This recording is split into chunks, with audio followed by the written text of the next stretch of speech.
tarde. Primeiramente, eu gostaria de agradecer, né, o convite e, mais uma vez, né, para palestrar na Semana Acadêmica de Biomedicina.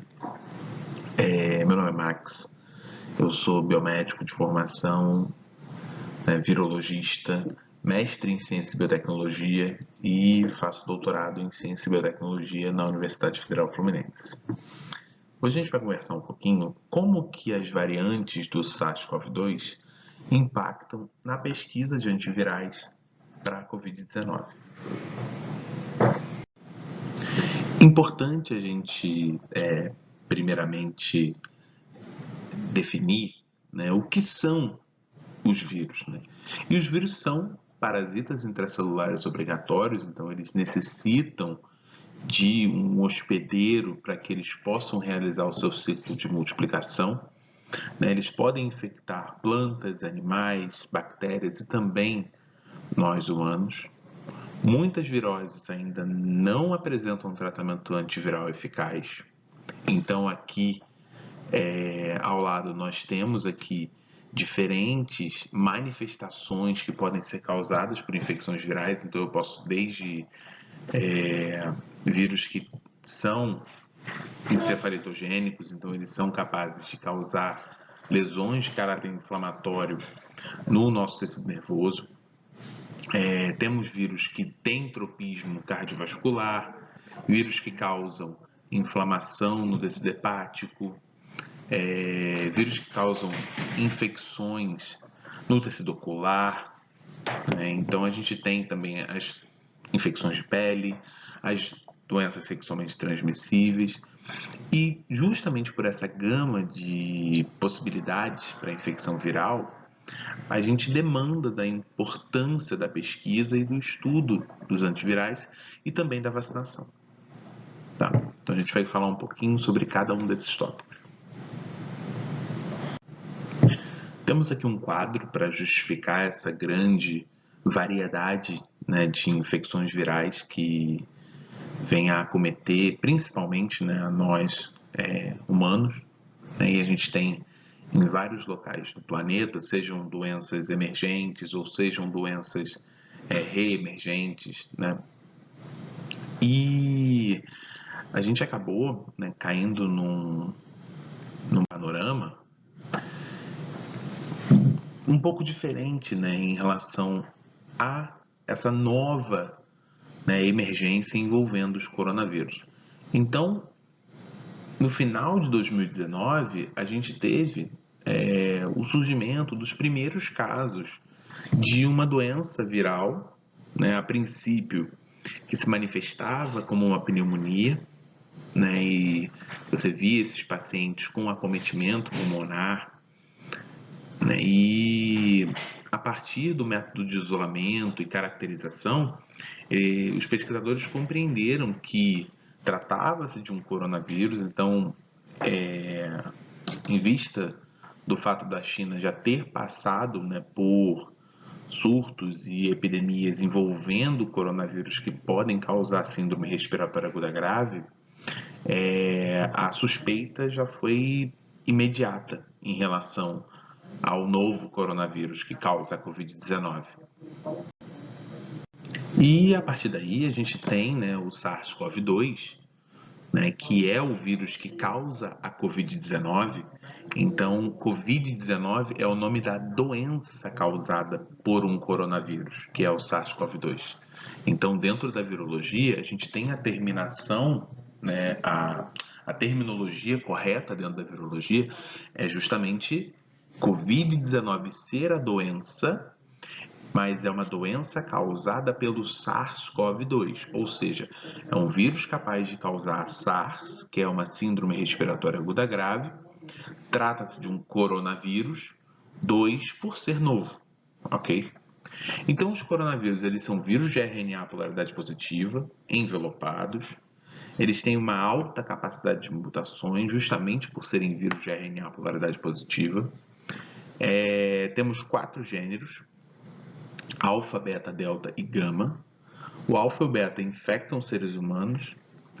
E temos 4, né, tipos endêmicos em todo o mundo, mas Lembrando, eles não são, esses 4 tipos, eles não são capazes de causar a síndrome respiratória aguda grave, então eles não trazem consigo esse prefixo SARS, né, para dar essa denominação. Tá? Eles são considerados também zoonóticos porque tem uma grande variedade de hospedeiros animais. Então, temos coronavírus em morcegos, em camelos, em gatos. Tá? Então, a gente tem uma grande variedade de hospedeiros animais em relação aos coronavírus. E justamente por conta dessa capacidade zoonótica, né, dessa característica zoonótica, a gente pode inferir que esses vírus eles conseguem, através de um salto genético, através da sua capacidade de adaptação aos hospedeiros, né, ter essa plasticidade envolvendo a transmissibilidade tanto dos animais para nós e a amplificação que a gente faz na transmissão entre humanos. Então, é um aspecto bastante interessante porque esses vírus são capazes sim de saltar do seu reservatório animal para os seres humanos, né? E a partir do seu alto grau de mutações, acabarem fazendo parte da rotina, né, de infecção dos seus hospedeiros humanos. Aí, né, o grande problema é que com a proximidade que a gente tem, né, em relação a esses animais que são reservatórios, a gente dá essa oportunidade do vírus, né, se manifestar de uma forma diferente e realizar o seu processo natural de amplificação por conta da transmissibilidade entre humanos. E a gente tem aqui exemplificado o seguinte: temos vários períodos da história, né, onde nós tivemos, né, coronavírus sendo vistos, né? Por exemplo, a gente teve, né, os tipos que são comumente observados como o coronavírus circulante, né? Então eles estão exemplificados aqui, como eu disse anteriormente, são os 4 tipos de coronavírus que não fazem síndrome respiratória aguda grave. Mas, desde 2002, a gente já teve a incidência do primeiro coronavírus que era capaz de produzir uma síndrome respiratória aguda grave em pacientes. Então, a gente já teve um primeiro evento, né? Em 2012, nós tivemos a MERS, que é a síndrome respiratória do Oriente Médio. Então, a gente já teve outro evento envolvendo um vírus capaz de provocar síndrome respiratória aguda grave. E agora, em 2019, a gente tem o SARS-CoV-2, né? E em dezembro de 2019, os pacientes na província de Wuhan, eles apresentavam pneumonia sem etiologia, né, definida. Então, através de análise de amostras, né, a própria comparação gênica, a partir de um sequenciamento, etc., chegamos à conclusão que esses pacientes estavam infectados com um coronavírus. Então, a primeira denominação que o SARS-CoV-2 recebeu foi a 2019 nCoV, ou seja, um novo coronavírus de 2019, para posteriormente ele ser chamado de SARS-CoV-2. É interessante a gente salientar mais uma vez que Covid-19 é o nome da doença causada pelo novo coronavírus. Aqui no Brasil, a gente enfrenta uma situação relativamente complicada em relação à Covid-19 e a gente precisa salientar que temos, além, lógico, da falta de planos, né, políticos em saúde para conter a infecção, porque a gente demorou, né, a estabelecer um plano bem definido, até um incentivo maior à vacinação, até porque, por mais que a vacinação estivesse sendo bem rápida, né, justamente por já termos estudos, porque a gente viu que anteriormente que a China enfrentou em 2002 os casos do SARS-CoV, que veio, né, dar essa experiência, esse manejo clínico, né, que a China já tinha executado em 2002. Então, com um incentivo global, né, a gente conseguiu aí numa velocidade bastante elevada a questão da vacinação. Mas em relação ao Brasil, a gente teve uma demora, né, para incentivar essa questão da vacinação e iniciar-se esse tipo de campanha, né? E acumulado a isso, a gente teve a questão do negacionismo, né, dentre outros fatores. E a gente hoje, né, está com um número de 21 milhões de casos confirmados da doença e uma quantidade de óbitos girando aí em mais de 600 mil óbitos, né? Então tivemos 600 mil vidas perdidas em relação à Covid-19.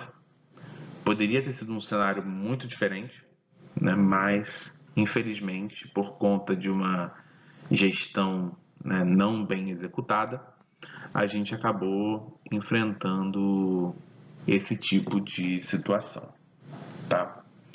Infelizmente.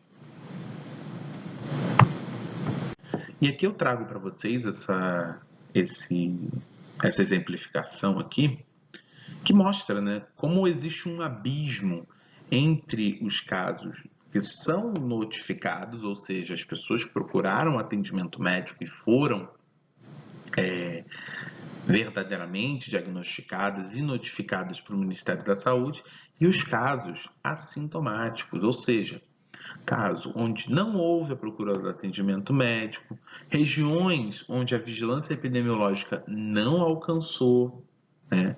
E a gente precisa lembrar que tanto a pessoa que é sintomática e a pessoa que é assintomática, elas são capazes de transmitir o vírus, né? De dar continuidade a essa relação de transmissibilidade que a gente tem nos coronavírus. E tratando-se de uma virose respiratória, né, essa questão das notificações, ela deve ter uma abordagem muito mais séria, né, porque a gente tem um vírus com alta capacidade de mutação e sem um controle muito preciso, né, a gente pode acabar perdendo um pouco a mão em relação ao manejo clínico da doença. Quanto ao quadro clínico inicial, né, a gente tem os quadros que podem, né, variar de acordo com a gravidade, de acordo com a carga viral na qual a pessoa infectada veio a se expor, né, mas esse diagnóstico laboratorial, muitas das vezes, ele é feito tanto pela técnica de RT-PCR, né, ou a gente pode fazer a análise dos anticorpos desse paciente. Então, eu posso fazer um teste sorológico para poder analisar se esse paciente entrou em contato, ou se ele está no início da infecção, ou se ele está no final da infecção, ou se ele já desenvolveu, né, anticorpos a essa infecção. Então a gente tem várias formas aí de diagnosticar. E aí, né, quando a gente está falando das manifestações clínicas, eu tenho aí como principais sintomas, né, a febre, a tosse, a mialgia ou a fadiga. Em 23% aí a gente tem expectoração, dispneia, cefaleia ou tontura, né, diarreia. E os pacientes também relatam a questão de vômitos, náuseas, né? Além dos sintomas mais clássicos, né, que a população tem visto, né, que é justamente a anosmia, que é a perda do olfato, né, e a ageusia, que é a perda do paladar. Né? E, logicamente, a gente tem a manifestação da síndrome respiratória aguda grave, nos casos graves da doença, né? Mas os sintomas mais comuns são esses comentados, né, nessa questão dos principais sintomas. E nesse slide subsequente, a gente tem aqui a estrutura, né, do SARS-CoV-2. Então, a gente tem as glicoproteínas de interesse, proteínas relacionadas ao núcleo capsídeo, as proteínas de envelope, né? E justamente quando ele faz a sua entrada na célula, no fenômeno de adsorção, a gente tem a ligação da glicoproteína de espícula, a glicoproteína S, com o receptor da enzima conversora de angiotensina 2, né? Esse receptor ECA2. E a partir daí a gente tem a internalização dessa partícula pelo fenômeno de endocitose, né? O próprio fenômeno de replicação, né? Justamente pela síntese de proteínas, né? O desenvolvimento dessas estratégias, né? De duplicação do genoma, né? Porque os vírus utilizam o aparato celular do hospedeiro para concretizar a sua replicação, né? E um detalhe interessante da gente pontuar nesse exato momento é como que os pacientes, né, de risco, eles apresentam uma quantidade maior desses receptores ECA2, né? Então, por exemplo, fenômenos como a obesidade, diabetes, hipertensão, isso tudo amplia, né, esse número de receptores. E isso coloca esses pacientes em risco justamente pela maior quantidade, né, desses receptores ECA2.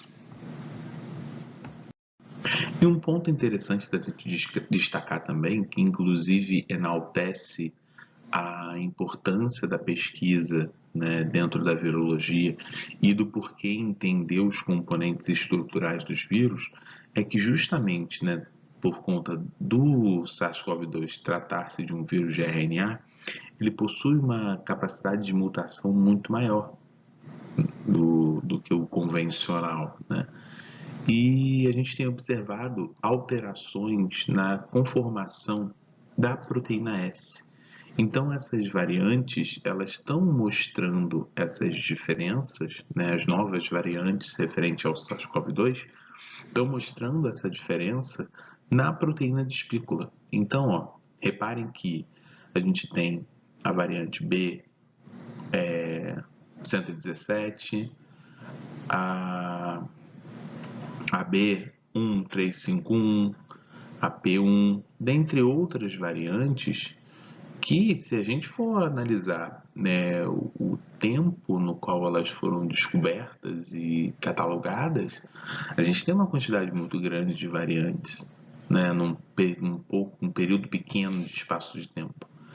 E isso se dá também a fatores como a transmissibilidade, justamente por ser uma virose respiratória, e a gente pode adicionar também a deficiência de algumas medidas de controle, né, que possibilitaram que essa transmissibilidade fosse bastante elevada, né? Então, essa apresentação ela mostra, né, essas diferenças dentro da questão das proteínas de espícula. E essa representação aqui, ela é interessante porque ela mostra o impacto que essas variantes podem ter de acordo, por exemplo, com a transmissibilidade. Então, se a gente parar para analisar, eu tenho aqui a cepa selvagem, né, do SARS-CoV-2, e você tem aqui uma razão de reprodutividade, né, referente à transmissibilidade. E se a gente for analisar a variante, a gente tem uma um aumento muito significativo dessa transmissibilidade, justamente por conta dessa variação, né, na proteína de espícula que está envolvida no processo de adsorção, ou seja, na entrada viral.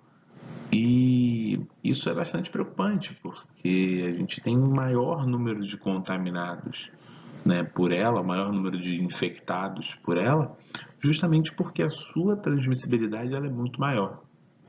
E, como a gente falou anteriormente, essa relação de transmissibilidade ela impacta diretamente no número de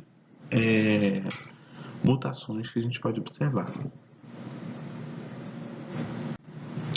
E aí, como eu disse anteriormente, né, a gente tem os grupos de risco, né, que a gente pode citar as pessoas hipertensas, obesas, diabéticas, fumantes, asmáticos, aqueles que já trazem consigo doenças cardíacas ou quadros pulmonares já pré-estabelecidos.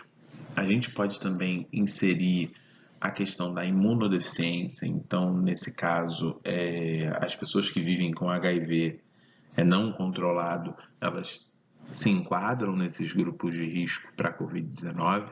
Então, todos esses fatores colocam essas pessoas, né, em situação de vulnerabilidade, né, dentro do quadro epidemiológico da pandemia. E aí, né, o grande objetivo, né, além, lógico, da questão da vacinação, é um tratamento eficaz. Né? E os antivirais, eles são de grande valia, né? Até mesmo em relação às variantes, né? Porque a grande preocupação é como que as variantes vão influenciar, por exemplo, na questão da vacinação. Então, ter um antiviral é uma resposta bastante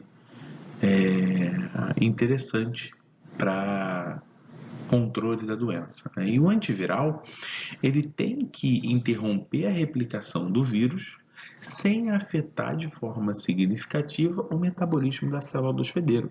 Então a gente não pode ter um antiviral que faça mal para a célula. A gente não pode ter um antiviral que faça mal para o paciente.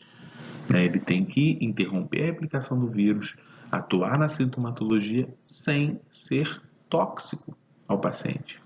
Né?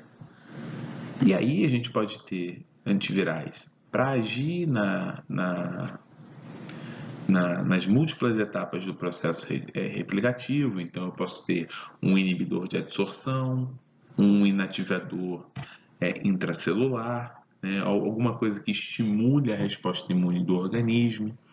Então, a gente tem diversas estratégias.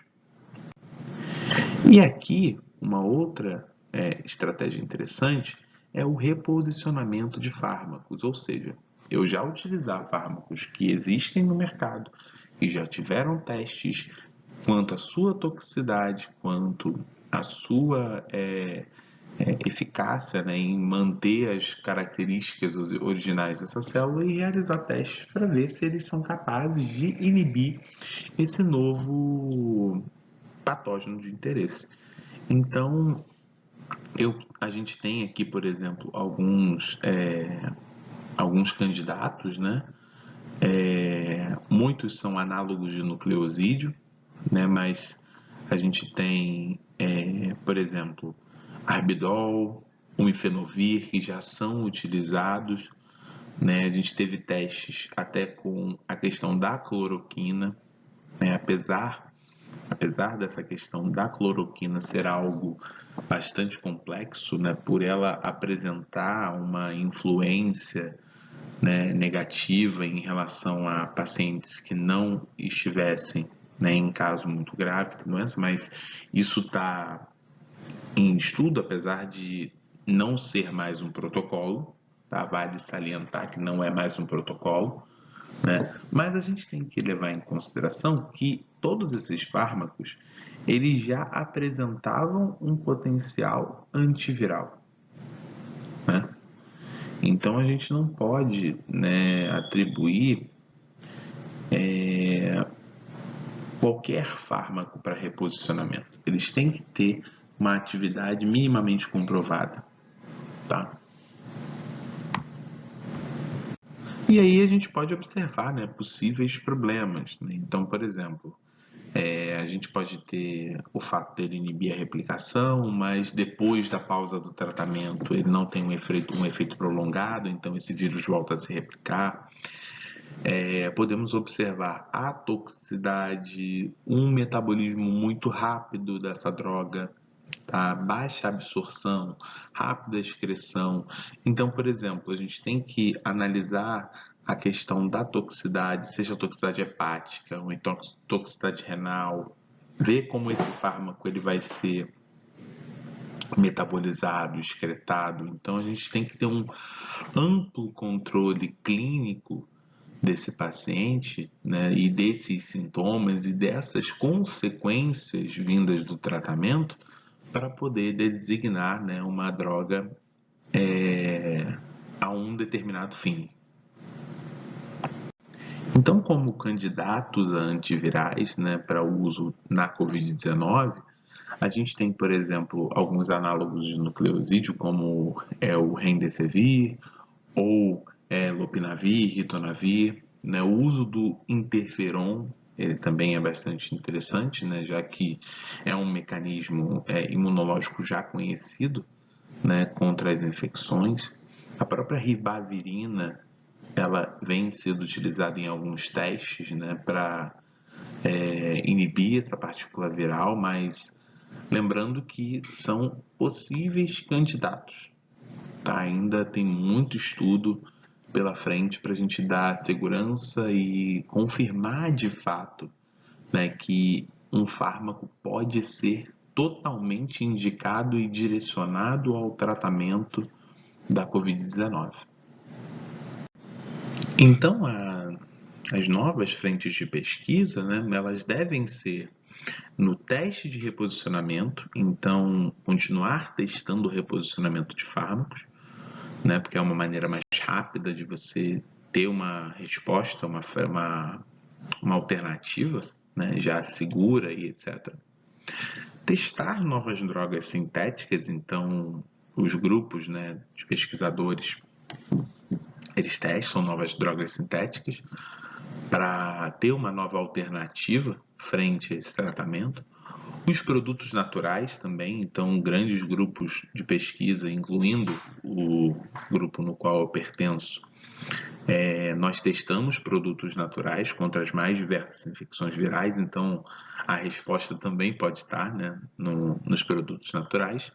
E não esquecer dos tratamentos de suporte, porque por mais que um antiviral deva ser específico, né, para a infecção, deva atuar no patógeno de interesse, a gente não pode esquecer de ter tratamentos de suporte também em relação a esse fármaco de interesse, né, a esse patógeno de interesse. Então, os tratamentos de suporte, eles devem ter não necessariamente, né, uma eficácia antiviral, mas eles também não podem atrapalhar a ação do antiviral. Então, quando teremos um possível antiviral? Né? Quando a gente tiver a segurança dos pacientes quanto ao fármaco utilizado, então esse fármaco ele deve garantir a integridade dos tecidos, das células, não movimentar muitos parâmetros laboratoriais, garantir que esse fármaco tenha uma eficácia, né, terapêutica referente à inibição da partícula viral, garantir que eu tenha respostas efetivas frente a todos os efeitos sintomatológicos da infecção. Então, ele precisa, justamente para confirmar sua eficácia terapêutica, manter a integridade do paciente frente à infecção. Então, os sintomas devem ser tratados também. Em paralelo, ter uma testagem severa, porque é com uma testagem severa que a gente consegue garantir essa segurança e, principalmente, garantir que todo o ensaio clínico seja baseado em ciência. Ou seja, precisamos comprovar esses dados, comparar esses dados. Tudo tem que ser baseado em ciência experimental. E eu deixo também um recado né, que nós profissionais da saúde, né, além de tratar do paciente, nós devemos dar bons exemplos. Então, a pandemia, ela não acabou. Então, se você puder, não aglomere, priorize, né, ficar em casa, torne mais fácil e segura a vida daquele que não tem essa opção, ok? E, acima de tudo, eu gostaria de agradecer a União pelo convite, né? Agradecer a coordenação da biomedicina pelo convite, agradecer a vocês que estão aqui, estão assistindo e muito obrigado. Foi um prazer.